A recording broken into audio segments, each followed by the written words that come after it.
Bismillahirrahmanirrahim. Assalamualaikum warahmatullahi wabarakatuh. Alhamdulillah, thumma alhamdulillahilladzi hadana lihadza wa ma kunna linahtadiya laula an hadana Allah. Wassalatu wassalamu ala Rasulillah wa ala alihi wa ashabihi wa man walah, ma ba'd. In uridu illa al-islah mastata'tu wa ma tawfiqi illa billah. Alaihi tawakkaltu wa ilaihi unib wa la hawla wa la quwwata illa billahil aliyyil azim. Yang dihormati Tuan Imam, Tuan Bilal, Mursi dan juga ahli-ahli jawatan kuasa masjid, para ulama, para ustaz, para muslimin dan muslimat yang dirahmati Allah sekalian. Alhamdulillah, pada malam ini kita dapat bersua kembali dalam kuliah maghrib kita ini setelah 2 kali kita tidak dapat sama-sama ya. Yang pertamanya kerana saya sendiri tak berapa sihat, dan kedua kerana kita masih lagi suasana Idul Adha ketika itu. Alhamdulillah, pada malam ini kita dapat sama-sama dalam kuliah maghrib kita bagi membincangkan buku saya ini, iaitu isu-isu fiqh halal haram semasa, yang membabitkan ilmu akidah syariat dan juga akhlak. Muslimin muslimat yang dirahmati Allah sekalian, dalam pertemuan kita yang telah lalu saya telah menyebut tentang apa itu yang dikatakan sebagai halal, apa yang dikatakan sebagai haram, dan apa yang disebut sebagai kategori-kategori perkara halal. Ada perkara yang pada asalnya adalah halal kepada seseorang ya, tetapi dia menjadi haram kepada seseorang yang lain. Saya sebut contohnya, misal kata kita menadah air hujan daripada langit. Bila kita tadah air hujan itu selama mana dia turun dari langit, siapa-siapa sahaja boleh menadah. Tapi bila ditadah oleh seseorang individu dalam baldi dia, kemudian kita cuba mengambil air dalam baldi itu, maka kita telah melakukan perkara haram, kerana air itu telah jadi milik yang berkenaan. Air itu telah menjadi milik yang berkenaan. Jadi walaupun pada asalnya air itu harus dinikmati oleh semua orang apabila dia turun daripada langit. Begitu juga muslimat yang dirahmati Allah Subhanahu wa taala sekalian, telaga misalnya, kalau telaga itu dikhususkan atau diwakafkan untuk keperluan orang ramai, maka semua orang boleh mengambil manfaat daripada air telaga itu. Tapi bila orang tu dah ambil air telaga itu lalu dimuatkan atau dimasukkan dalam baldi dia, maka orang lain tak boleh ambil air dalam baldi itu, kerana dia telah dimasukkan dalam arti kata perkara haram bagi orang lain. Itu kategori-kategori perkara halal dan juga perkara haram ya. Kemudian seterusnya pada malam ini kita cuba tengok lagi iaitu kategori perkara haram ya.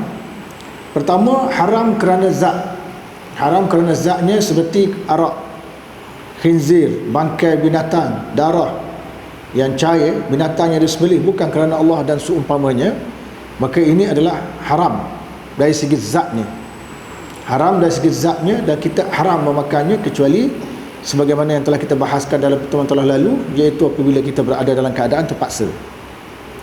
Kerana Allah Ta'ala menyebut di dalam Al-Quranul Karim, ya ayyuhallazina amanu innamal khamru wal maisir wal ansab wal azlam rijsun min amali syaitan fajtanibuh la'allakum tuflihun. Wahai orang-orang yang beriman, bahawa sesungguhnya arak, judi, pemujaan berhala, mengundi nasib dengan batan-batan anak panah adalah semuanya kotor keji dari perbuatan syaitan. Oleh itu hendaklah kamu menjauhinya supaya kamu berjaya. Dalam surah Al-Ma'idah ayat yang ke-90.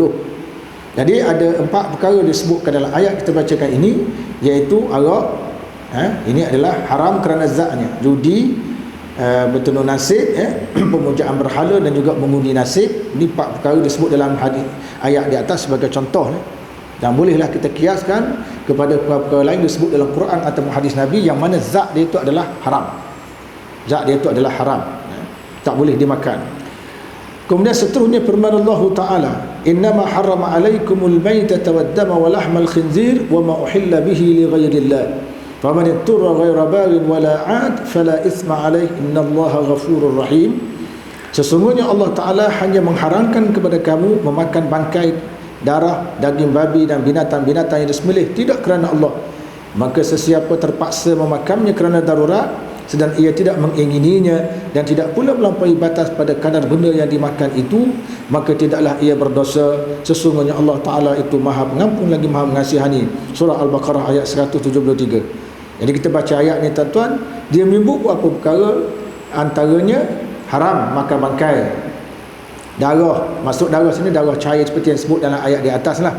Ada darah beku dimaksudkan sebagai limpa ataupun hati, yang dikaitkan darah beku itu adalah halal, yang biasa kita sebut dalam hadis-hadis hukum ya, belalang ya, limpa dan sebagainya adalah halal kita makan.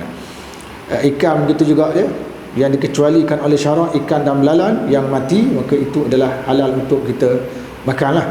Walaupun dalam menentukan belalang ni tuan-tuan kena tengok juga, perlukan kepada kemahiran dan kepakaran. Ada juga belalang-belalang yang dikatakan termasuk kategori beracun, maka kita tak boleh makan. Ada di belalang-belalang di Indonesia, mereka buat snack, dia panggil snack belalang. Itu tak apa, sebab tidak ada mudarat. Begitu juga belalang-belalang yang dibuat snack di Kemboja dan sebagainya, itu tak apalah, sebab telah dipastikan bahawa dia tidak mengundang kemudaratan. Tapi kalau ada jenis-jenis mudarat, maka itu tak boleh juga dimakan. Begitu juga dengan daging khinzir, kita makruf hukumnya adalah haram dimakan. Yang kedua disebut haram kerana terdapat kecacatan pada teknik perolehan. Haram dia jadi dari sudut cara kita memperolehi benda tu, jadi haram. Cara perolehan. Berkaitan dengan harta seumpama ini, Allah Ta'ala berfirman, ya ayyuhalladzina amanu la ta'kulu amwalakum bainakum bil batil illa an takuna tijaratan an taradin minkum wala taqtulu anfusakum innallaha kana bikum rahima. Wahai orang-orang yang beriman, janganlah kamu makan, yakni menggunakan harta-harta kamu sesama kamu dengan jalan yang salah, guna tipu, judi dan sebagainya, kecuali dengan jalan perniagaan yang dilakukan secara suka sama suka di antara kamu. Dan janganlah kamu berbunuh-bunuhan sesama sendiri, sesungguhnya Allah Ta'ala itu sentiasa mengasihani kamu. Surah An-Nisa ayat 29. Jadi kalau kita baca ayat ni tuan-tuan, ada bentuk haram. Haram ini adalah berbentuk dipanggil bukan kerana zatnya, tapi kerana faktor perolehan. Contohnya haram kita makan rasuah. Rasuah tu melibatkan wang. Menggunakan wang tu tak haram, tapi cara kita perolehi wang dengan cara tak betul itu adalah haram.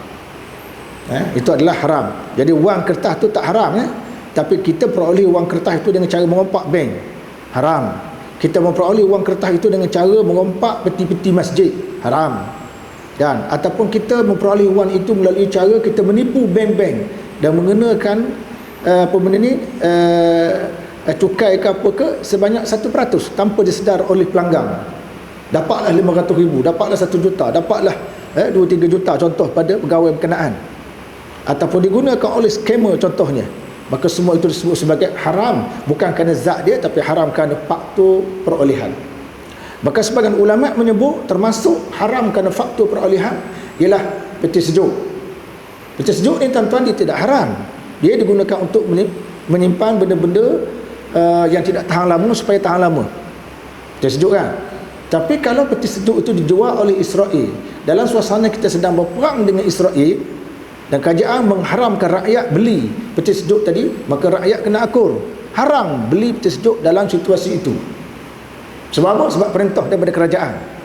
Tapi kalau kerajaan tak perintah, tak apa. Kalau perintah daripada kerajaan. Jadi peti sejuk itu dari segi zatnya dia tidak haram. Dia haram dari segi sumber perolehannya. Sebab apa? Sebab kita sedang berperang dengan musuh. Jadi kita nak boikot barangan musuh supaya barangan mereka tidak dibeli oleh orang Islam. Kita guna barangan buatan sendiri ni.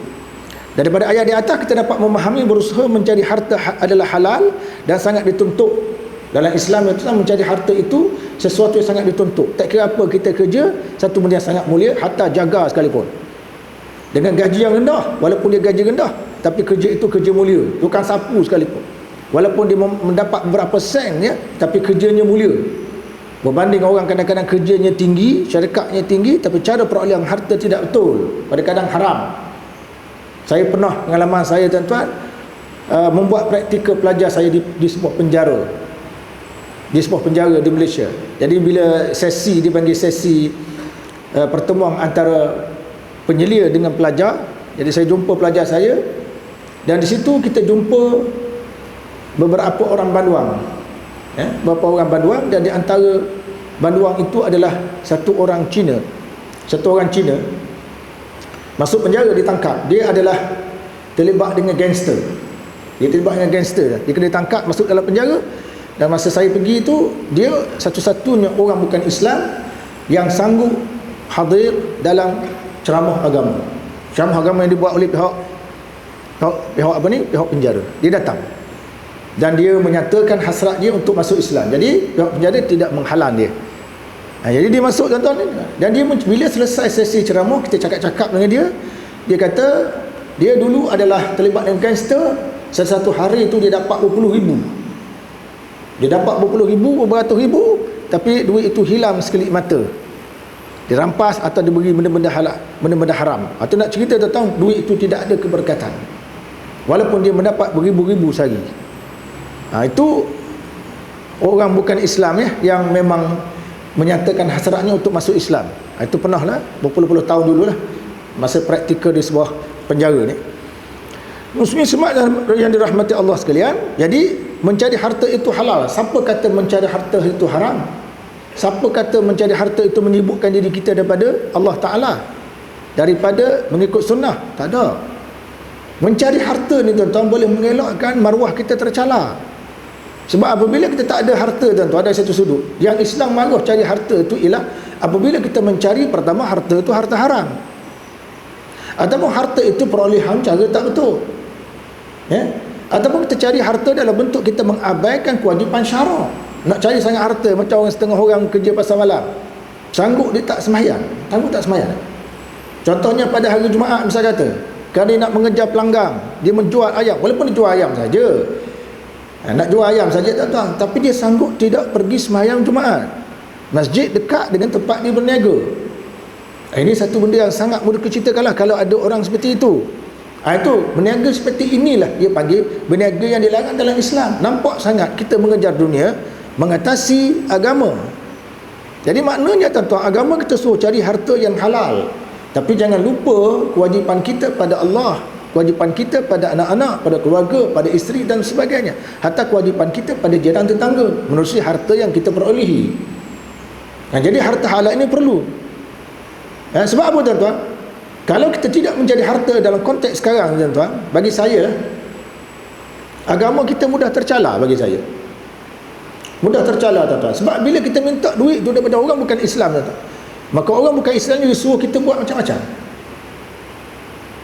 Sebelum dia berikan duit itu, kalau kita minta duit, minta sedekah daripada orang Islam, mungkin dia akan bagi gitu je. Kalau kita minta daripada bukan Islam, nasib tak baik, dia suruh buat benda haram, baru dia bagi, macam mana? Cuba bayang. Tidak mustahil seseorang itu dalam usaha untuk mendapatkan wang, dia sanggup menggadai maruah diri dia, dia sanggup menjadi pelacur. Sebab itu dalam Islam, tak apa-apa hal sekalipun, kita kena bekerja bagi yang berkeluarga, terutama sekali. Tuan-tuan baca kisah Imam Ahmad bin Hanbal, sehingga ke tahap bila dia belajar, tuan-tuan, dan dia tak ada duit, dia belajar, dia tak ada duit, dan tok guru dia cuba meminjamkan duit tok guru kepada dia untuk menampung pembelajaran dia. Imam Ahmad tetap tidak meminjam duit guru dia. Ini boleh tuan-tuan rujuk dalam kitab Mawsu' al-Fiqh Al-Madhi' al-Arba'ah fi Daw'il Kitab wa Sunnah. Ini kitab terbaru yang dikarang pada tahun 2018. Saya baru dapat kitab ini daripada Mesir. Imam Ahmad bin Hanbal sampai itu. Sebab apa, tuan-tuan? Sebab dia berusaha sendiri. Dia makan daripada hasil sendiri masa dia belajar. Sampai dia tak ada duit, dia tak pinjam duit itu daripada gurunya, walaupun guru menawarkan diri untuk berikan duit. Sebab apa, tuan-tuan? Sebab ini adalah soal maruah, soal maruah diri. Begitu juga itu individu. Kalau negara kita tak ada duit, apa jadi? Negara kena buat, kena usaha supaya dia ada duit. Masa apa? Kalau tak ada duit, akan jadi seperti Sri Lanka, negara yang hampir bankrupt. Perdana Menteri cabut lari ke Singapura. Pasal apa? Pasal rakyat tak ada kerja. Negara hampir bankrupt. Nak bayar hutang luar tak dapat. Sebab tu kita kena berdikari sendiri apa-apa hal. Harta-harta yang ada tetap kena proses sendiri. Sebab tu Syekh Muhammad Ghazali kata antara negara paling kaya dalam dunia negara mana? Negara-negara Islam. Tapi negara paling dhaif dalam menguruskan harta yang dimilikinya negara Islam. Kita paling, cuba tengok negara Afghanistan sekarang, negara yang punya bahan galian yang sangat kaya di dunia. Afghanistan itu ada syarikat Amerika Syarikat di situ sedang mengusahakan bahan tersebut. Tapi oleh kerana di Afghanistan mereka baru mengambil alih daripada Amerika Syarikat, perkara itu masih dalam proses, negara masih belum aman. Tuan-tuan tengok apa yang berlaku. Rakyat tidak dapat kerja. Bila tak dapat kerja ni, rakyat tak puas hati. Macam-macam perkataan diberikan ataupun dilontarkan kepada pihak kerajaan. Sebab itu saya kata itu peringkat negara. Negara kena cari duit, dana sendiri. Tak perlu kita bergantung pada barat. Mesir, tuan-tuan, bergantung perjanjian dengan Amerika Syarikat. Perjanjian apa? Perjanjian Camp David. Maka Mesir terpaksa membeli sebahagian pada gandumnya pada Amerika Syarikat. Mesir hanya menanam sebahagian saja. Jadi bila kita bergantung-gantung pada orang, tuan-tuan, kalau mereka ugut, kita tak boleh buat apa. Itu kelemahan yang ada pada negara-negara Islam sekarang. Syekh Muhammad Ghazali menyebut Bangladesh. Dia kata Bangladesh ni negara yang kalau kita baca dalam sejarah hampir setiap tahun dilanda banjir besar. Bangladesh ini negara di atas air. Tahu tak negara air? Mana negara yang agak tinggi daripada laut, paras laut.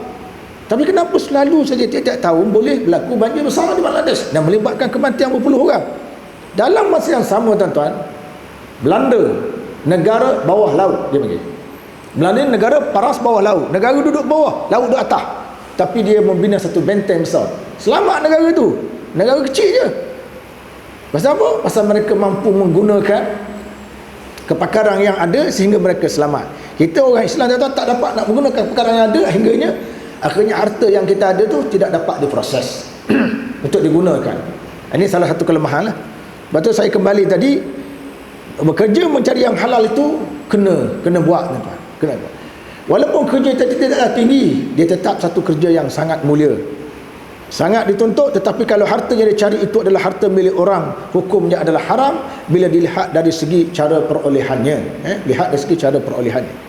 Haram dari segi cara perolehannya dapat dibahagikan pada 4 bahagian, iaitu pertama, bahan-bahan logam, tanah, air dan lain-lain yang ada tanda-tanda telah menjadi milik seseorang. Bahan galian itu ditemui di tanah milik seseorang. Harta rikas, ada biji emas, tapi biji emas tu berada dalam pagar milik seseorang.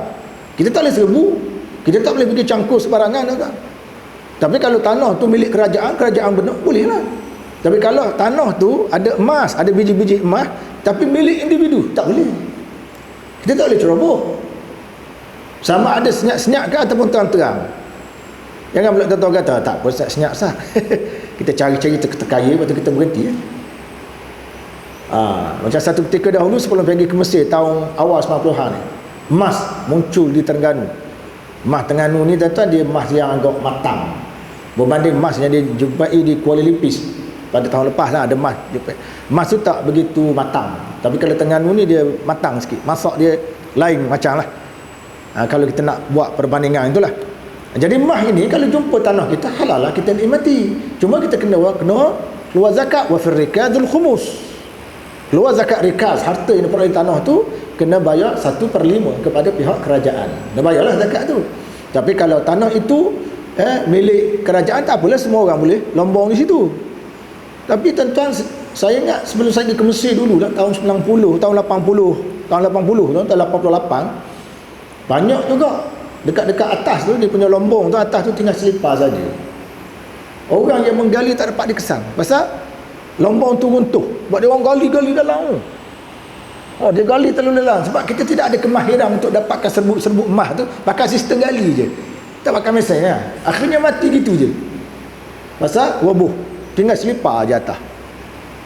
Ini masalah ketamakan pula. Hari Jumaat pun gali juga, orang tengah semayang pun gali juga. Itu dalam era dia panggil 88, 89, era tahun tu lah, 30 tahun lepas lah kita kata, 31, 32 tahun lepas lah. Maka bahan-bahan logam, tanah, air dan lain-lain yang ada tanda-tanda menjadi milik seseorang, hukum mengambilnya adalah haram. Kerana telah haram tu, kenapa? Kerana milik